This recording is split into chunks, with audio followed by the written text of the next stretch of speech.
Now, the Fox 61 Weather Watch with meteorologist Ryan Bratton. Well, yesterday was pretty rough, with the downpours. I mean, today I can actually drive home and see out of my windshield for once. We got all of that out of here perfectly timed, and today was just beautiful. It was. And not only did we have the sun and no rain, there was no wildfire smoke either. Yeah. That's been the other thing we've dealt with all There's this been summer. A lot going on this summer. Yeah. And glad to get it out of here for the weekend. And actually, if you're into summer weather, this coming week looks pretty good. Probably the best we've had so far. So here's a look at what's coming up. A beauty of a day ahead tomorrow. More sunshine. It will be warm, but not humid. So a very comfortable day coming up tomorrow. The beginning of the week looks mainly dry too. Can't rule out an isolated storm, especially Tuesday, but most of the time will be dry. And then we crank up the heat. There may even be a heat wave in some inland towns by the end of the week. Tonight, pretty comfortable. For 10 o'clock at night, I'm not sure the last time we had temperatures and dew points this low around here. It's been a few weeks. A nice and comfy night ahead with temperatures dropping down into at least the low 60s, in some places even the upper 50s. Yesterday's system well offshore, now an area of high pressure building in. That's what's bringing us the less humid weather, and it looks like it continues most of the day tomorrow too.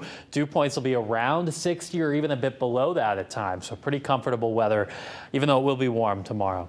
Tonight, you may be able to give the AC a break, especially if you live in the hills where we may drop to about 59 degrees, lower to mid 60s everywhere else. Tomorrow, sunshine from start to finish, low humidity, high temperatures in the mid to upper 80s, even at the shoreline. This time of the year, a sea breeze off Long Island Sound doesn't do any good.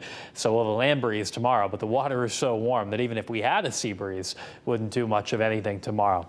There you see all the sunshine tomorrow. Good looking day out on the water, but the one thing to be aware of, all the debris in Long Island Sound from the flooding, it's all floated down the rivers and streams. Read some posts on Facebook today from boaters who were out in the Sound crashing into some logs and other objects. So just be careful, especially if you're doing any boating tomorrow. Other than that, the weather will be great to get out on the water, and a great day for the Argos game too. First pitch temperature about 84 degrees, and we'll make it up to 88 in Hartford, 87 in New Haven, and 84 in Groton. Very similar on Monday with a mix of sunshine and clouds, and not too humid on Monday either. But on Tuesday, we will increase the humidity a little bit. And with this front coming down, there could be an isolated shower or storm, but I think a lot of the time will be dry. After then, we get more of a classic summertime setup, and it will not only be humid, it will be quite hot. Temperatures in the low to mid 90s, it looks like Wednesday, Thursday, and Friday, and you can see the climb in the humidity that will end up coming with that warmth as well. Wanted to mention the first hurricane of the season forming today, way out in the open ocean, kind of high latitude too.